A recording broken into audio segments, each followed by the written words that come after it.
पुराने जमाने की बात है। किसी रियासत में एक बादशाह बे औलाद मर गया। उसकी मौत पर सब वजीर और अमीर सिर जोड़कर बैठ गए कि अब क्या किया जाए, किसे बादशाह बनाया जाए। सबसे पहले वजीर ए आजम ने खड़े होकर कहा, मेरा ख्याल है कि बादशाह मुझे बनाया जाए क्योंकि मैं वजीर ए आजम हूं। एक अमीर जो वजीर ए आजम से बहुत जलता था बोला, आज तक ऐसा कभी नहीं हुआ कि बादशाह बे औलाद मर जाए और उसका वजीर ए आजम बादशाह बन जाए। किसी ने पूछा, तो फिर किसे बनाया जाए? एक वजीर ने मशवरा दिया, क्यों ना हम कौरा अंदाजी कर लें, जिसके नाम का कौरा निकल आए उसे बादशाह चुन लिया जाए। एक अमीर मुंह बनाकर बोला, यह बादशाहत का मसला है, कोई खेल नहीं, सोच समझकर फैसला करना चाहिए। उस वजीर ने बुरा मानकर कहा, तो पहले सोच लो। सब सोच में डूब गए, मगर किसी के दिमाग में कोई बात ना आई। जब कोई किसी नतीजे पर न पहुंच सका तो एक अमीर ने कहा, क्यों ना हम अपने वतन के कुछ अक्लमंद लोगों को मशवरे के लिए यहां बुला लें। यह बात सबको बहुत अच्छी लगी और इजलास दूसरे दिन के लिए मुलतवी कर दिया गया। दूसरे दिन तकरीबन 50 अक्लमंद लोगों को बुलाया गया। अब ये सब लोग सिर जोड़कर बैठ गए और सोचने लगे कि बादशाह किसे बनाया जाए। सुबह से शाम तक किसी नतीजे पर न पहुंच सके, यहां तक कि रात हो गई और इजलास तीसरे दिन के लिए मुलतवी हो गया। इसी तरह लगातार 7 दिन तक इजलास होता रहा। आखिरकार एक बहुत ही बूढ़े शख्स को एक अनोखी तदबीर सूझी। उसने सिर ऊपर उठाया और कहने लगा, प्यारे भाइयों, मेरे दिमाग में एक नई तरकीब आई है। अगर तुम इसे पसंद कर लो तो फौरन बादशाह चुन लिया जा सकता है। एक वजीर बोला, आप बताइए, अगर तरकीब काबिल कबूल हुई तो हम सब जरूर मान लेंगे। बूढ़े ने कहा, मेरे पास एक सफेद पत्थर का टुकड़ा है, इस टुकड़े पर किसी पत्थर तराश से लफ्ज बादशाह लिखवा लिया जाए। मैं आज रात को वतन के किसी हिस्से में यह टुकड़ा फेंक दूंगा। फेंकने से पहले पूरे मुल्क में ऐलान कर दिया जाए कि इस कस्म का एक टुकड़ा फेंका जाने वाला है, लिहाजा जिसे भी वो टुकड़ा मिल जाए उसे बादशाह बना दिया जाएगा। एक अमीर ने चिल्लाकर कहा, यह कैसे हो सकता है? बूढ़े ने कहा, इस तरकीब में क्या खराबी है? एक अमीर ने कहा, बड़े मियां, ये टुकड़ा उठाकर आप खुद ही ले आएंगे क्योंकि आपको तो मालूम ही होगा कि टुकड़ा कहां फेंका गया है। बूढ़ा ये बात सुनकर हंस पड़ा और कहने लगा, मुझे बादशाह बनने की कोई ख्वाहिश नहीं। अगर मैं टुकड़ा लाऊं तो मुझे बादशाह तस्लीम न किया जाए। बूढ़े के लफ्जों में सच्चाई थी। सबने उसकी तजवीज को कबूल कर लिया। तजवीज सचमुच अनोखी और बहुत जबरदस्त थी। पत्थर के टुकड़े पर एक पत्थर तराश के जरिए लफ्ज बादशाह उभारा गया और फिर उस पर बादशाह की मोहर भी लगाई गई ताकि कोई नकली पत्थर उठाकर न ले आए। शाम के वक्त पूरी सल्तनत में ऐलान कर दिया गया। लोग ये ऐलान सुनकर बहुत हैरान हुए क्योंकि इस तरीके से बादशाह चुनने का यह उनकी जिंदगी में पहला वाकया था। वो हैरान भी हुए और खुश भी, क्योंकि उन्होंने सोचा शायद पत्थर का खुश नसीब टुकड़ा उन्हें मिल जाए। बूढ़ा टुकड़ा लेकर अपने घर चला आया। उसने तमाम अमीरों और वजीरों को हिदायत कर दी थी कि उसका कोई पीछा न करे। बूढ़ा आधी रात के वक्त उठा। उस वक्त सब लोग सो रहे थे। पत्थर ढूंढने के लिए तो उन्हें सुबह सवेरे निकलना था। बूढ़ा घर से निकलकर एक सिमत में चल पड़ा। वो चलता रहा, चलता रहा। जब उसके कानों में मुर्गा के बांग देने की आवाज आई तो उसने पत्थर को दाहिने हाथ में पकड़ा और पूरी ताकत से घुमाकर जितना दूर फेंक सकता था फेंक दिया। अब उसे खुद भी मालूम न था कि पत्थर कहां है। उसने मुतमईन अंदाज में सिर हिलाया और अपने घर की तरफ चल पड़ा। दूसरी तरफ मनहूस अंधेरे में ही लोग बूढ़े के घर के आसपास इकट्ठे होने लगे क्योंकि उनका ख्याल था कि बूढ़ा सुबह सवेरे उनके सामने पत्थर फेंकेगा। वो बहुत देर तक उसके घर से निकलने का इंतजार करते रहे। उन लोगों में सिर्फ आम लोग ही नहीं थे, बल्कि शाही महल के भी कई आदमी शामिल थे। कुछ वजीर और अमीर भी आ गए थे। अचानक उन्हें एक आवाज सुनाई दी, लोगो, क्या बात है, तुम यहां क्यों जमा हो? सारे मजमे ने मुड़कर देखा तो वहां बूढ़े को खड़ा पाया। वो उसे वहां देखकर हैरान रह गए। बूढ़े ने कहा, मैं पत्थर का टुकड़ा यहां से बहुत दूर किसी जगह फेंक आया हूं और अब तो मुझे भी मालूम नहीं कि टुकड़ा किस जगह गिरा है। जाओ और जाकर उसे ढूंढ लो। जिसकी किस्मत में बादशाह बनना लिखा है उसे मिल जाएगा। ये सुनते ही लोगों में भगदड़ मच गई। कई कमजोर लोग तो लोगों के पांव के नीचे कुचले गए। देखते ही देखते सब लोग वहां से गायब हो गए। बूढ़ा अपने घर के अंदर दाखिल हुआ तो चौंक उठा। अंदर एक खौफनाक शक्ल वाला आदमी खड़ा था। उसके पीछे 3 आदमी और भी थे। उसने कहा, बूढ़े, 1 मिनट के अंदर बताओ कि पत्थर का टुकड़ा कहां है। बूढ़े ने कहा, मुझे नहीं मालूम। अगर मालूम होता भी तो मैं तुम्हें न बताता क्योंकि ये मुल्क और कौम से गद्दारी होती। उस आदमी ने कहा, मैं बकवास नहीं सुनना चाहता, बताओ वरना उल्टा लटका दूंगा।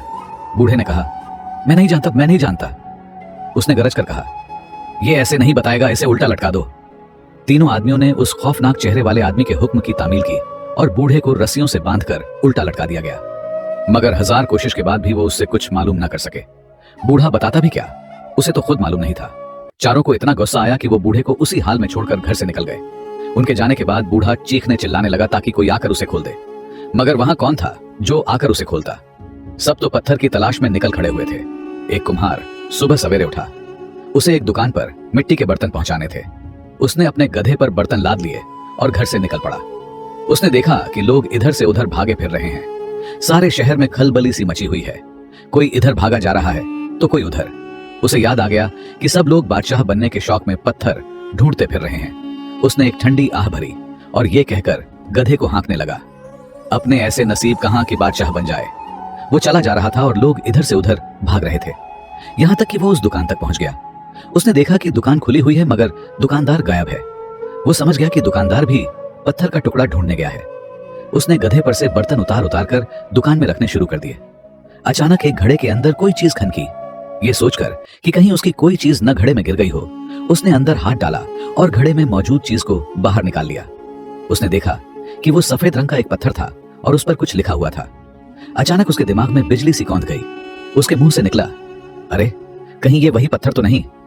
उसने सोचा, हो ना हो ये वही पत्थर है। उसने घबराकर इधर उधर देखा। कोई उसकी तरफ इन्हों मुतवज्जे न था। मुतवज्जे होता भी तो कैसे? सब तो पत्थर के लिए भाग दौड़ रहे थे। उसने जल्दी से पत्थर को अपनी पगड़ी के पल्ले में बांध लिया। जल्दी जल्दी बाकी बर्तन दुकान में रखे और अपने घर आ गया। उसने दरवाजा अंदर से बंद कर लिया और अपनी बीवी के पास आकर बैठ गया। बीवी ने देखा कि उसका खाविंद बड़ा घबराया हुआ है। हैरान होकर बोली, खैरियत तो है? तुम बहुत घबराए हुए हो। कुम्हार ने कहा, हाँ नेकबख्त, मैं बहुत घबराया हुआ हूं। बीवी ने पूछा, आखिर बात क्या है? कुम्हार ने कहा, बात तुम्हें बताने की नहीं, औरतें पेट की बहुत हल्की होती हैं। बीवी ने कहा, मैं किसी को नहीं बताऊंगी, बताओ क्या बात है? कुम्हार ने कहा, नहीं मैं तुम्हें कुछ नहीं बताऊंगा। बीवी ने कहा, खुदा के लिए बता दो वरना मैं पागल हो जाऊंगी। कुम्हार ने लापरवाही से कहा, होती हो तो हो जाओ पागल, क्योंकि वो जानता था उसकी बीवी जाकर पड़ोसनों को बता देगी। जब कुम्हार ने 1000 मनुहार के बावजूद भी न बताया तो वो बेचैन होकर घर से निकल आई और पड़ोसन के पास जा पहुंची। जाते ही बोली, सुनती हो, मेरे खाविंद को एक ऐसी बात मालूम है जो 1000 कोशिश के बावजूद भी उसने मुझे नहीं बताई। पड़ोसन ने कहा, जी अच्छा, मगर तुम्हारा खाविंद तो तुम्हें हर बात बता देता है। कुम्हार की बीवी ने कहा, हाँ बता तो देता है मगर आज नहीं बता रहा, शायद उसे कोई बहुत ही राज की बात मालूम हो गई है। पड़ोसनों ने हैरान होकर कहा, आखिर वो क्या बात हो सकती है? कुम्हार की बीवी ने कहा, खुदा जाने, मैं खुद सोच रही हूं। फिर वहां से निकलकर दूसरी पड़ोसन के घर में घुस गई। उस औरत ने अपने सुस्त खाविंद से कहा, सुनते हो, कुम्हार को कोई खास बात मालूम है जो उसने अपनी बीवी को भी नहीं बताई। उसके खाविंद ने बुरा सा मुंह बनाकर कहा, तो मैं क्या करूं? उसकी बीवी ने कहा, सुबह से कह रही हूं कि जाकर उस पत्थर को ढूंढो, मगर तुम बिस्तर से हिले तक नहीं। अब कहती हूं कहीं वो पत्थर उस कुम्हार को तो नहीं मिल गया। अगर ऐसा है तो जाओ और जाकर उससे छीन लो। बैठे बिठाए बादशाह बनने का मौका मिल रहा है। पड़ोसन के खाविंद ने कहा, अरे ये कैसे हो सकता है कि पत्थर कुम्हार को मिल गया हो? उसकी बीवी कहने लगी, क्यों नहीं हो सकता? होने को तो सब कुछ हो सकता है। कुम्हार सुबह सवेरे कहीं बर्तन लेकर गया था, क्या खबर उसे रास्ते में कहीं वो पत्थर मिल गया हो? उसके खाविंद ने कहा, अच्छा अगर तुम्हारा यही ख्याल है तो मैं अभी जाकर उसके घर की तलाशी लेता हूं। ये आदमी एक लोहार था और बहुत ताकतवर था। उसने कुम्हार के घर का दरवाजा खटखटाया और इजाजत लिए बिना ही अंदर दाखिल हो गया। कुम्हार उसे देखकर चौंक उठा और बोला, आओ भाई लोहार, कहो कैसे आए हो? लोहार ने छूटते ही कहा, वो पत्थर का टुकड़ा कहां है? कुम्हार ने घबरा कर कहा, कौन सा पत्थर का टुकड़ा? लोहार ने कहा, वही जिसके मिलने पर आज कोई ना कोई बादशाह बन जाएगा। कुम्हार ने कहा, अरे भाई, मेरे ऐसे नसीब कहां कि वो मुझे मिलता। लोहार ने कहा, तो फिर तुम्हें वो कौन सी बात मालूम है जो तुमने अपनी बीवी को भी नहीं बताई? कुम्हार ने यह सुनकर इधर उधर देखा, मगर उसे अपनी बीवी घर में कहीं नजर न आई। वो समझ गया कि जरूर उसकी बीवी ने यह बात बता दी है। उसने फौरन कहा, पत्थर का टुकड़ा भला यहां कहां? अगर वो मुझे मिला होता तो मैं सीधा शाही महल न चला गया होता। लोहार ने यह सोचा तो ख्याल किया, कुम्हार ठीक ही कह रहा है। अगर इसे मिला होता तो यह जरूर शाही महल जा चुका होता। फिर भी उसने अपना इत्मीनान करने के लिए पूछा, तो फिर वो कौन सी बात है जो तुमने अपनी बीवी से भी छुपाई है? कुम्हार ने एक लम्हे के लिए सोचा और फिर बोला, दरअसल बात यह है लोहार भाई कि आज मेरा अपने दुकानदार से झगड़ा हो गया। वो मेरे हाथ से थोड़ा सा जख्मी हो गया, इसलिए मैं घबराया हुआ था। मेरी बीवी ने मुझे घबराया हुआ देखा तो वजह पूछने लगी। मैंने उसे कुछ न बताया। लोहार ने कहा, बस तो ये बात थी, मैं भी कहूं भला पत्थर का टुकड़ा और तुम्हें मिल जाए। लोहार ने मजाक उड़ाने वाले अंदाज में कहा और अपने घर चला गया। कुम्हार की बीवी घर में दाखिल हुई तो कुम्हार ने उसे कहर आलूद निगाहों से घूरा और बोला, क्यों नहीं बदबख्त, ये बात भी बताने चली गई कि मैंने तुमसे कोई बात छुपाई थी। बीवी ने घबरा कर कहा, नहीं तो तुमसे किसने कहा? कुम्हार ने गरज कर कहा, ऊपर से झूठ भी बोलती हो। बीवी बिगड़ कर बोली, आखिर तुम इस कदर बिगड़ क्यों रहे हो? कुम्हार ने कहा, मैं इसी वक्त घर से जा रहा हूं। अब तुम बैठकर अपनी किस्मत को सारी उम्र रोना, मैं तो चला बादशाह बनने। गुस्से में कुम्हार के मुंह से निकल गया। उसकी बीवी ने यह सुनकर चौंक कर उसे देखा और चिल्लाई, अरे तो क्या वो पत्थर तुम्हें मिल गया है? कुम्हार ने उसकी बात का कोई जवाब न दिया। वो तो पहले ही पछता रहा था कि बादशाह बनने के मुताल्लिक उसके मुंह से क्यों निकल गया। उसने सोचा कि अब इस घर से निकल ही खड़ा होना चाहिए, कहीं इस जबान दराज औरत की वजह से कोई मुसीबत नाजिल ना हो जाए। पहले ही लोहार को मुश्किल से टाला है। इस ख्याल के आते ही वो तकरीबन दौड़ता हुआ घर से निकल गया। उसकी बीवी उसे पुकारती ही रह गई, अरे अरे सुनो तो सही। जब उसकी बीवी ने देखा कि वो घर से अफरा तफरी के आलम में निकल गया है तो वो सर पीटती हुई लोहार की बीवी के पास गई और चिल्लाती हुई बोली, अरे मैं लुट गई, मैं बर्बाद हो गई, मैं कितनी बेवकूफ हूं। मैंने अपने खाविंद को नाराज कर दिया, उस खाविंद को जो आज बादशाह बन जाएगा। उसका आखिरी जुमला सुनकर लोहार की बीवी चौंक उठी। वो बोली, क्या कहा? बादशाह बन जाएगा तुम्हारा खाविंद? ये क्या कह रही हो तुम? कुम्हार की बीवी ने कहा, मैं सच कह रही हूं, उसे पत्थर का वो टुकड़ा मिल गया है। लोहार की बीवी ने कहा, हैं? क्या तुम सच कह रही हो? कुम्हार की बीवी बोली, हाँ मैं बिल्कुल सच कह रही हूं। लोहार की बीवी ये सुनकर तड़प कर अंदर लेटे हुए लोहार के पास गई और उसे झंझोड़ कर बोली, ऐ सस्त कह के, मैंने तो पहले ही कहा था मगर तूने मेरी एक बात न सुनी। लोहार ने कहा, क्या बक रही हो तुम? क्या बात मैंने नहीं सुनी? लोहार की बीवी बोली, यही कि उस बेवकूफ कुम्हार को सचमुच पत्थर का टुकड़ा मिल गया है। लोहार बोला, क्या? ये तुम क्या कह रही हो? लोहार की बीवी बोली, मैं बिल्कुल ठीक कह रही हूं, मगर अब क्या हो सकता है, अब तो वो घर से चला भी गया है। लोहार उछलकर खड़ा हो गया और बोला, अरे चला गया है? उसकी बीवी ने कहा, हाँ वो बादशाह बनने के लिए शाही महल की तरफ जा चुका है। लोहार ने कहा, है वो जा चुका है बादशाह बनने के लिए? फिर क्या हुआ? मैं अभी उसे रास्ते में पकड़ लेता हूं। लोहार ये कहकर घर से बाहर निकलकर भाग खड़ा हुआ। वो शाही महल की तरफ दौड़ने लगा। दोनों औरतों ने उसे इस तरह आंखें फाड़ फाड़ कर भागते देखा। फिर कुम्हार की बीवी चौंक कर पलटी, बेईमान कहीं की, अगर मेरे शौहर को वो पत्थर मिल गया है तो तुझे उससे क्या? तूने अपने मर्द खाविंद को क्यों उसके पीछे भगाया है? लोहार की बीवी ने हंसकर कहा, ताकि मेरा खाविंद बादशाह बन जाए। कुम्हार की बीवी ने कहा, वो बादशाह बनता है तो बन जाए, पर मैं तुझे जिंदा नहीं छोड़ूंगी, अभी तुझे मजा चखाती हूं। यह कहकर कुम्हार की बीवी लोहार की बीवी पर टूट पड़ी। दोनों में खूनी लड़ाई होने लगी। लोग इधर से उधर भागे फिर रहे थे और लोहार उनके दरमियान से रास्ता बनाता हुआ भागा जा रहा था। उनकी वजह से उसे काफी दिक्कत पेश आ रही थी। अगर दरमियान में इतनी रुकावट न होती तो वो अब तक कुम्हार तक जा पहुंचा होता। फिर भी वो भागा जा रहा था। अभी तक उसके सिवा किसी को इल्म नहीं था कि पत्थर का टुकड़ा एक कुम्हार को मिल चुका है। अचानक उसे कुछ फासले पर कुम्हार नजर आ गया जो तेजी से चला जा रहा था। वो उसे देखते ही और भी तेजी से भागने लगा। जैसे ही वो कुम्हार से करीब हुआ, उसके मुंह से ये सोचे समझे बिना निकल गया, मैंने तुझे देख लिया है कुम्हार जादे, तू मेरे हाथ से बचकर नहीं जा सकता। कुम्हार ने यह जुमला सुनकर मुड़कर देखा और लोहार को देखकर भड़क कर भागा। साथ ही वो चिल्लाया, बचाओ बचाओ, मुझे इस लोहार से बचाओ, ये मुझे मार डालना चाहता है। इस हंगामे में जिसमें हर एक को पत्थर के टुकड़े की पड़ी थी, कुछ लोग कुम्हार के अल्फाज सुनकर चौंक उठे और उन्होंने लोहार को पकड़ लिया। लोहार ने खुद को छुड़ाने के लिए बहुत कोशिश की, मगर उनके हाथों से निकल न सका। लोग उसके गिर्द जमा होते चले गए। दूसरी तरफ से कुम्हार ने मौके से फायदा उठाया और भागने लगा। आखिर लोहार चिल्लाया, अरे बेवकूफो, मुझे छोड़ो, मैं इसे मारना नहीं चाहता, वो पत्थर का टुकड़ा लिए जा रहा है। सैकड़ों लोग चिल्ला उठे, क्या कहा? पत्थर का टुकड़ा? और फिर वो सब कुम्हार के पीछे भाग खड़े हुए। कुम्हार ने अपने पीछे बेशुमार दौड़ते हुए कदमों की आवाज सुनी। उसने मुड़कर देखा तो बदहवास हो गया। सब उसके पीछे दौड़े आ रहे थे।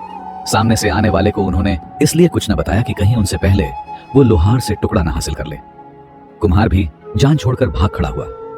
मुहाफिजों के सरदार ने चिल्लाकर कहा, बागी कुत्ते वहीं ठहर, आगे बढ़ोगे तो कत्ल कर दिए जाओगे। कुम्हार ने जो ये जिल्लत आमेज अल्फाज सुने तो उसे गुस्सा आ गया। उसने चिल्लाकर कहा, मैं बागी नहीं हूं, ये लोग मुझे पकड़ना चाहते हैं, मैं तो तुम्हारा बादशाह हूं। बेवकूफो, अगर ये लोग मुझे हाथ लगाने में भी कामयाब हो गए तो मैं तुम सबको सूली पर लटका दूंगा। मेरे पास पत्थर का टुकड़ा है। मुहाफिजों के सरदार ने घबरा कर कहा, अरे पत्थर का टुकड़ा आपके पास है? उन्हें हिदायत दी गई थी कि जो भी पत्थर का टुकड़ा लेकर आएगा वही हमारा बादशाह होगा। उसका हर हुक्म मानना फर्ज है। उन्होंने ऊंची आवाज में कहा, बादशाह सलामत। उसके सब साथी बोल उठे, जिंदाबाद। ये देखकर मजमा खिसकने लगा। कुम्हार ने गरज कर कहा, ठहरो। सब लोग चौंक कर रुक गए। कुम्हार ने कहा, सिपाहियों, इन सब बेईमानों को गिरफ्तार कर लो। ये बेईमानी के जरिए बादशाह बनना चाहते थे। मुहाफिजों ने अपने बादशाह के अल्फाज सुने और नंगी तलवारें लेकर सारे मजमे को घेरे में ले लिया। तलवारों के हल्के में उन्हें जेल में ठूंस दिया गया। फिर पूरी राजधानी में ऐलान कर दिया गया कि पत्थर के टुकड़े की तलाश का सिलसिला बंद कर दिया जाए, क्योंकि वो जिसे मिलना था मिल चुका है, और ये कि सब लोग अपने अपने कामों पर वापस पहुंच जाएं। वजीरों और अमीरों ने यह ऐलान सुना तो वो वापस महल पहुंचे, और यहां पहुंचकर उन्होंने अपने बादशाह को देखा जो अभी तक कुम्हार के लिबास में था और उसके सर पर वही पगड़ी थी। दरअसल मुहाफिजों को अभी तक उसका लिबास बदलने का ख्याल ही नहीं आया था। वजीरों और अमीरों ने अपने बादशाह को देखकर आसमान की तरफ सर उठाया और दिल ही दिल में बोले, वाह परवरदिगार, तेरे खेल निराले। कुम्हार को नहला धुलाकर शाही लिबास पहनाया गया और उसके बाद उसे तख्त पर बिठा दिया गया। उसकी ताजपोशी की रस्म अदा की गई और पूरी राजधानी में उसके बादशाह होने का ऐलान कर दिया गया। तख्त पर बैठने के बाद कुम्हार ने सबसे पहले अपने मोहसिन को हाजिर करने का हुक्म दिया। उसका मतलब उस बूढ़े से था जिसकी बदौलत वो बादशाह बना था। न वो पत्थर के टुकड़े की तरकीब बताता और न उसे बादशाह बनने का मौका मिलता। सिपाही उस बूढ़े के घर गए तो उन्होंने उसे उल्टा लटका हुआ पाया, और क्योंकि वो कमजोर बहुत था इसलिए तकलीफ को बर्दाश्त न कर सका और मर गया था। सिपाही उसकी लाश उतारकर दरबार में ले आए। कुम्हार मुर्दा बूढ़े को देखकर बहुत हैरान हुआ और बोला, इस गरीब के साथ ये सुलूक किसने किया? मुहाफिजों ने कहा, हुजूर मालूम नहीं, ये अपने घर में उल्टे लटके हुए थे। बादशाह ने कहा, इसके कातिल का पता लगाया जाए। मुहाफिजों ने कहा, पुलिस को तहकीकात के लिए रवाना किया जा चुका है। बादशाह ने कहा, बहुत खूब, अब बेईमानों के इस ग्रुप को पेश किया जाए। उसने हुक्म दिया। लोहार और दूसरे कैदियों को उसके सामने पेश किया गया। बादशाह ने कहा, ये वो लोग हैं जिन्होंने हमसे पत्थर का टुकड़ा छीनकर बादशाह बनना चाहा। इस कदर बेईमान लोग इस सदी में कहां से पैदा हो गए?